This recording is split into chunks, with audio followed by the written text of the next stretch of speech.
Hello everyone, स्वागत है आपका होम साइंस वर्ल्ड में। आज की क्लास में हम लोग पढ़ने वाले हैं चंबा रुमाल के बारे में। तो चंबा रुमाल क्या है? ये आपकी एम्ब्रॉयडरी है। जब हम ट्रेडिशनल एम्ब्रॉयडरी के बारे में पढ़ते हैं तो उसके अंतर्गत आती है आपका चंबा रुमाल। तो इसके बारे में आज हम बात करेंगे। तो देखिए, चंबा रुमाल एम्ब्रॉयडरी जो है इसका संबंध किससे है? डायरेक्ट क्वेश्चन आपका पूछ लिया जाता है, तो आपको याद रखना है कि इसका संबंध किससे? हिमाचल प्रदेश से इसका संबंध है, चंबा रुमाल एम्ब्रॉयडरी का। अब ये जो चंबा रुमाल है इसके बारे में यदि हम बात करें तो चंबा रुमाल जो है कढ़ाई का ही एक रूप है, जो कि 18वीं और 20वीं सदी की शुरुआत में उत्तर भारत के पर्वतीय क्षेत्रों में ये विकसित हुआ था। एक ज़माने में क्या होता था, जो शाही परिवारों की लड़कियां होती थी, जब उनकी शादी होती थी तो शगुन के जो थाल होते थे उस पर रुमालों से उनको ढका जाता था। जो थाल होते थे रुमालों से उनको ढका जाता था। तो ये चंबा कढ़ाई जो है काफ़ी प्रसिद्ध है। पहाड़ी चित्रकला के नाम से भी इसे जाना जाता है। इस पर पहाड़ी चित्रकला का प्रभाव रुमालों पर बहुत गहराई से देखने को मिलता है। इसमें जो भी प्रचलित कहानियाँ, परंपराएं व पौराणिक विषयों के दृश्य यहाँ पर आपको देखने के लिए मिलेंगे। ये जो पहाड़ी चित्रकला है, क्वेश्चन आपसे पूछ सकता है कि कौन सी चित्रकला है जो कि कहानियों या प्रसंगों पर आधारित है। तो आपको बताना है कौन सी है? चंबा रुमाल एम्ब्रॉयडरी, जो कि कहानी और प्रसंगों पर आधारित होती है। ठीक है, अब आगे हम इसमें बात करेंगे। इसके अंतर्गत देखते हैं जो चंबा रुमाल होते हैं तो इसकी जो थीम होती है, थीम या इन्हें हम मोटिव्स भी यहाँ पर हम कह सकते हैं। कौन कौन से होते हैं तो इनके बारे में टाइप्स आपसे पूछ लिए जाते हैं, कौन कौन से होते हैं। तो देखिए, एक होता है रासमंडल, ठीक है, रासमंडल। दूसरा होता है कालिया दमन, तीसरा है समुद्र मंथन, ठीक है। और कौन कौन से हैं?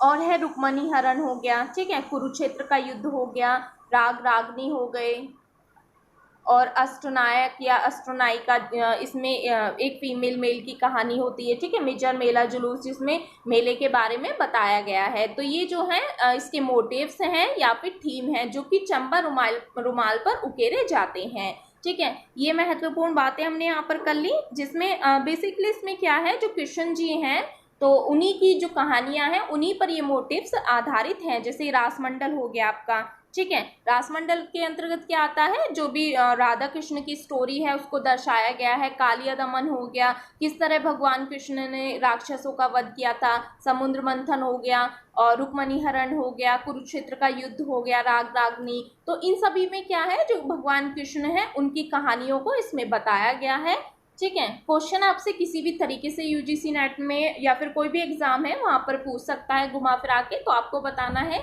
ये जो चंबा रुमाल है या चंबा रुमाल पर जो एम्ब्रॉयडरी की जाती है तो ये कहानियों और प्रसंगों पर आधारित होती है। ये यहाँ पर हमने बात की। आगे हम बात करते हैं इसके रूपांकन और कौन कौन से हैं जो इस पर रूपांकन बनाए जाते हैं। तो पहली बात तो हमने कर ली कि भगवान कृष्ण का जीवन इतिहास इसमें दर्शाया गया है। जैसे रासमंडल हो गया, कालिया दमन, समुद्र मंथन, जो भी अभी हमने देखे थे, जिन्हें हम थीम या मोटिव्स बोल सकते हैं, ठीक है। साथ ही साथ अब इस पर जो था, ऐसा नहीं था कि सिर्फ हिंदू ही प्रभाव इस पर देखा गया है, मुगलों का प्रभाव भी इस पर देखा गया है, क्योंकि उस टाइम मुगलों द्वारा इसे संरक्षण दिया गया था। ये जो कढ़ाई थी मुगलों के समय में लोकप्रिय हुई थी और मुगलों का इस पर प्रभाव भी देखा गया है।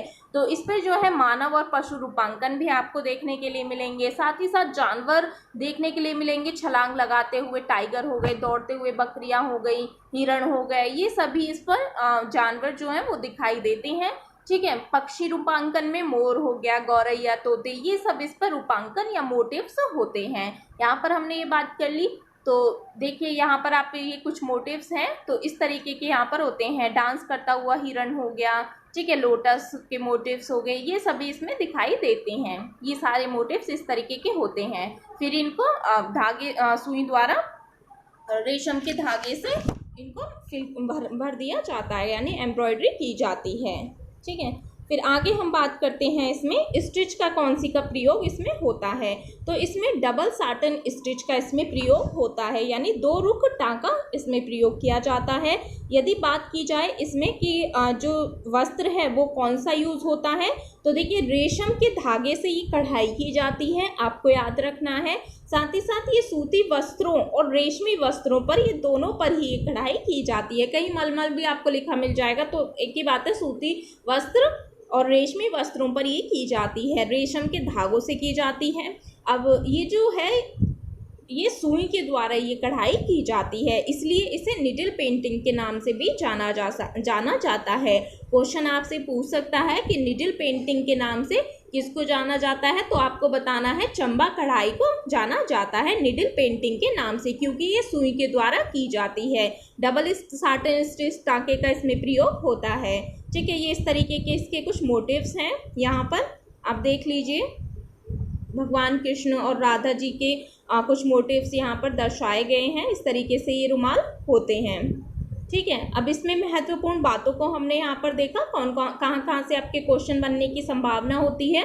आपसे क्वेश्चन पूछ सकता है चंबा रुमाल का संबंध कहाँ से है, तो आपको हिमाचल प्रदेश याद रखना है। साथ ही साथ जो मोटिव्स इसमें होते हैं तो आपको बताना है कहानियों और प्रसंगों पर आधारित होते हैं, जिसमें भगवान कृष्ण के इतिहास या जीवन के बारे में बताया गया है, उन्हीं को दर्शाया गया है। जैसे रासमंडल, कालिया दमन, समुद्र मंथन, रुक्मणी हरण, कुरुक्षेत्र का युद्ध हो गया, राग रागनी, अष्टनायक, मिजर मेला जुलूस हो गया। ठीक है, और बाकी के रूपांकन भी इसमें यूज़ किए गए हैं, जैसे मानव पशु रूपांकन हो गया, जानवर हो गए, छलांग लगाता हुआ बाघ हो गया, दौड़ते हुए बकरियां, ये सब का। और इसमें आपको क्या याद रखना है, स्टिच का आपको इसमें याद रखना है, क्योंकि स्टिच से भी क्वेश्चन आपके पूछे जाते हैं।